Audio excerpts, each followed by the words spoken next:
Busy loving you again. Chapter 1, Caught. In a presidential suite. On a moonless night. Minqing's body was burning. And even her breath felt scorching hot. She licked her dry, crimson lips as a soft moan escaped her. What's going on? Before her thoughts could wander any further, a sturdy, well-built man pressed himself on her small and weak frame. Who are you? She couldn't discern the man's face in the dark, but gazing into his cold eyes was enough to send shivers down her spine. Suddenly, a searing pain surged through her entire body. Minqing bit on her lower lip to prevent herself from making any embarrassing noises. Relax. The man's voice sounded hoarse yet sexy to her ear. In an instant, he gently planted his lips on hers, seducing her. Minqing's mind turned blank. She melted from the delicate kiss while being wrapped in his blazing body. Is that you, Andro? The man on top of her suddenly stilled for a moment. The next second, an intense pain ceased her ability to think. It was so unbearable that she blacked out. 9 months later, Minqing gently placed a hand on her protruding belly. A blissful and motherly smile formed on her exquisite face. She had married her love. He Andro. Their child would be born into this world in half a month. Thinking back to that night from 9 months ago caused a blush to form on Minqing's petite face. They conceived the child that very night.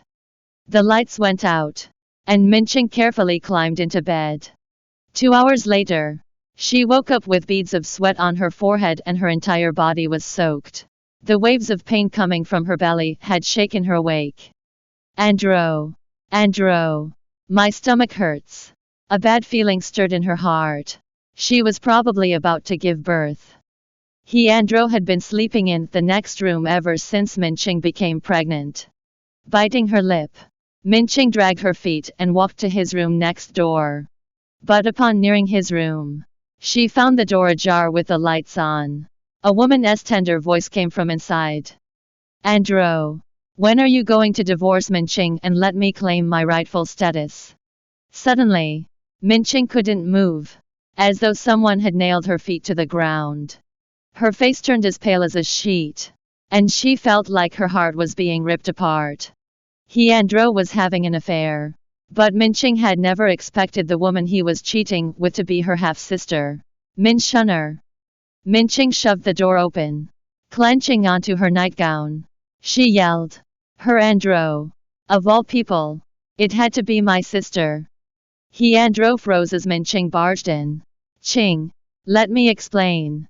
He began as panic surfaced on his handsome face. Don't blame Andro. Sis. I seduced him. And he slept with me. Min Shun said as she positioned herself in front of her Andro. The sheets fell right at that moment, revealing hickeys all over their bodies. Min Shun's eyes gleamed with triumph as she saw Minqing's pained expression. She masked her true emotions, forced some tears and said pitifully, since you have caught us red-handed, you should divorce Andro and give us your blessing. Sis. Welcome to download Joyread app to read more chapters of Busy Loving You Again novel online.